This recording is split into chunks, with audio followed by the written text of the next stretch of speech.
ध्यान रखना पड़ेगा। हैं। और सुनील शुक्ल जी, वही सवाल आपके सामने भी रखना चाहूँगा, क्या कांग्रेस को हिंदुत्व की राह पर जाना चाहिए? ये चिंतन शिविर में चिंता का एक विषय ये भी है, लेकिन क्या लगता है आपको, एक पत्रकार के नज़रिए से देखें तो? बिल्कुल नहीं जाना चाहिए राजीव जी। अगर मुझे हिंदुत्व ही चुनना होगा तो हिंदुत्व का जो मूल कारोबारी है हम उसके पास जाएंगे ना, हम कांग्रेस के पास क्यों जाएंगे?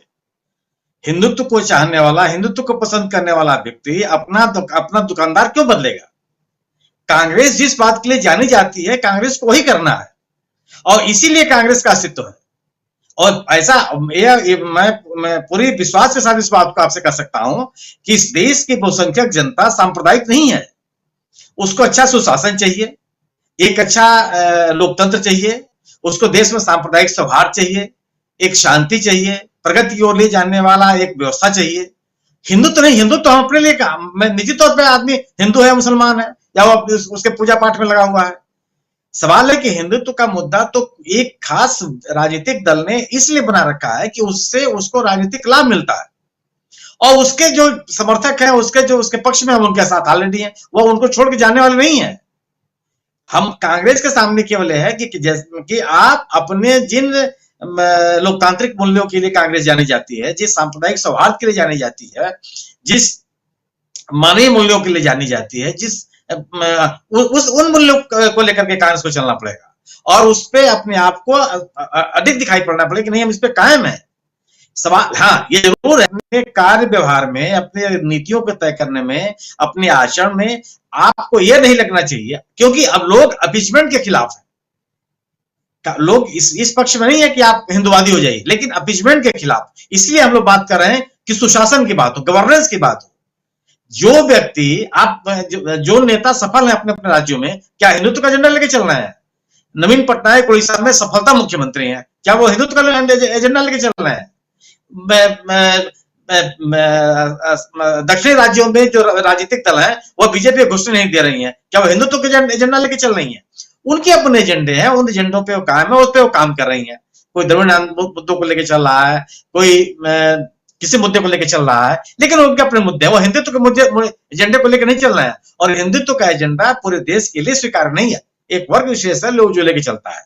तो कांग्रेस को अपने आप को बीजेपी से अलग, सांप्रदायिकता से अलग, लोकतांत्रिक मूल्यों के लिए प्रतिबद्ध, सुशासन के लिए प्रतिबद्ध और विकास के लिए प्रतिबद्ध एक राजनीतिक दल के रूप में अपनी पहचान और अपनी विश्वसनीयता पुनः कायम करनी पड़ेगी। आज अगर राजस्थान में कांग्रेस ने वसुंधरा राजे से इस राज्य को छीना, तो हिंदुत्व के मुद्दे पर थोड़ी छीना। इस सब वजह कि आप गवर्नेंस देने में आप विफल रहे, आपने लोगों को केवल बांटने का काम किया, लोगों में घृणा फैलाने की कोशिश की, और लोगों ने इसको स्वीकार नहीं किया। राजस्थान एक शांतिप्रिय राज्य माना जाता रहा है, और अगर हिंदुत्व का ही मुद्दा चलता, तो सोचिए ना कि उपचुनावों में राजीव जी कई सीटों पर बीजेपी तीसरे नंबर पर चली गई।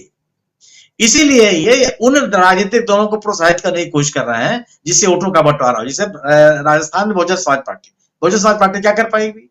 आज दलित अपने आप को बहुजन समाज पार्टी के हाथों छलावा महसूस कर रहा है।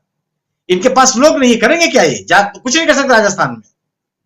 इसलिए राजस्थान की इनमें और राजस्थान में एक अशोक गहलोत, निश्चित रूप से अशोक गहलोत और सचिन पायलट की जो जोड़ी है कांग्रेस के पास, एक प्रभावशाली जोड़ी। इसको ही कांग्रेस को बढ़ा प्रोत्साहित करके अपने दल, हाँ ये जरूर है कि इनको अपने दल को संगठित रखने की जिम्मेदारी बहुत बड़ी है। अगर इन्होंने या लोगों में बिखराव का संदेश गया, तो आप यकीन मानिए बिखरे हुए लोग नेतृत्व को स्वीकार करने के लोग तैयार नहीं है। एक वैकल्पिक नेतृत्व को स्वीकार के लिए तैयार हैं, जिसमें एकता हो, एकजुटता हो और कार्य करने की प्रतिबद्धता हो। मैं नहीं मानता कि आप हिंदुत्व को एजेंडे की तरफ बढ़ करके कांग्रेस अपना भला कर पाएगी। हम क्यों, जब हम मान लेंगे कि दोनों व्यापारी एक ही सामान बेचते हैं, तो निश्चित रूप से जो मूल व्यापारी है उसके पास रहे, उसी के पास ही बने रहेंगे। हम कोई उससे हटने वाला नहीं है। लोगों को विकल्प की तलाश है। इसीलिए आप सोचिए ना कि मैं जैसे उत्तर प्रदेश का मैं आपको उदाहरण दूं, तो 11 करोड़ मतदाताओं में से केवल 3 करोड़ लोगों ने भारतीय जनता पार्टी को मतदान किया। तो जो बीजेपी के को मत देने वाले और कभी मत देने वाले लोगों की संख्या बहुत ज्यादा है इस देश में। जरूरत केवल है कि उनको संगठित करने की। इसलिए मैं आपसे कहता हूं कि आज यह पार्टी केवल केवल पूर्वी और कुछ हिंदी बेल्ट में सीमित होकर रह गई है।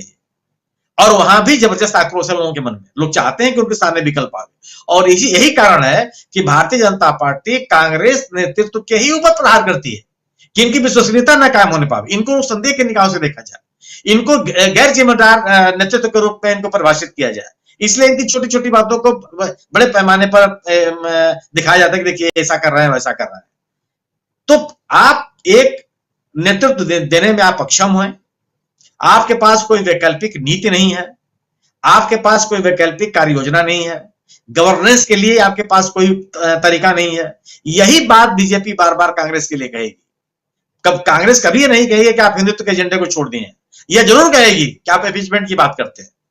इस इम्पीचमेंट की बात पे आज तक इम्पीचमेंट वाली बात पे न ये राजस्थान सरकार के ऊपर आरोप साबित हो पाया, न छत्तीसगढ़ सरकार के ऊपर आरोप साबित हो पाया।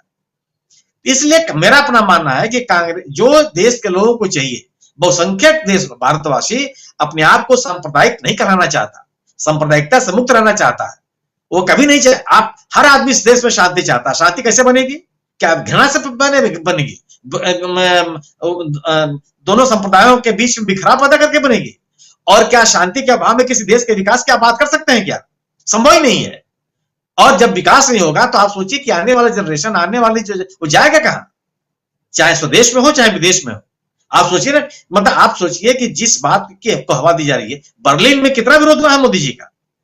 हम आप उसको देखिए, इंटरनेशनल एजेंसी जो उसको कवर कर रही है, किस बात के लिए? कि हम जो लोकतांत्रिक मूल्य हैं, जो मानवाधिकार के मूल्य हैं, सभी देश के सभी वर्गों के प्रति हमारा जो दोहरा रवैया है, जो हमारे संवैधानिक मूल्य हैं, उनके प्रति हमारे जो हमारे मन में गिरावट आई है, इसको लेकर के पूरी दुनिया में हमारी आलोचना हो रही है। तो कोई भी देशवासी, हमारा देश, अगर हम देश के प्रति हमारे मन में लगाव है, हमारी जो बॉन्डिंग है अपने देश के प्रति, वो किस बात के लिए? एक सुशासन के लिए। हम जिस देश में रह रहे हैं, हम उस देश में रह रहे हैं जहां हम सुरक्षित हैं, हम उस देश में रह रहे हैं जहां भाईचारा है, हम उस देश में रह रहे हैं जहां संविधान की कीमत है, संविधान के प्रति सभी लोगों की आस्था है। तो क्या संविधान में आस्था रखने वाला आदमी दो संप्रदायों के बीच में मतभेद की बात करेगा? बिल्कुल नहीं करेगा। तो विकल्प की बात करने वाले लोगों के लिए, कांग्रेस की तरफ देखने वाले लोग, अगर आप उसी हिंदुत्व की बात करेंगे तो उनके मन में निराशा होगी, और वह लोग अगर निराशा बढ़ी तो यह देश के लोकतंत्र के लिए बहुत ही घातक होगा। जी राजू जी। लोकतंत्र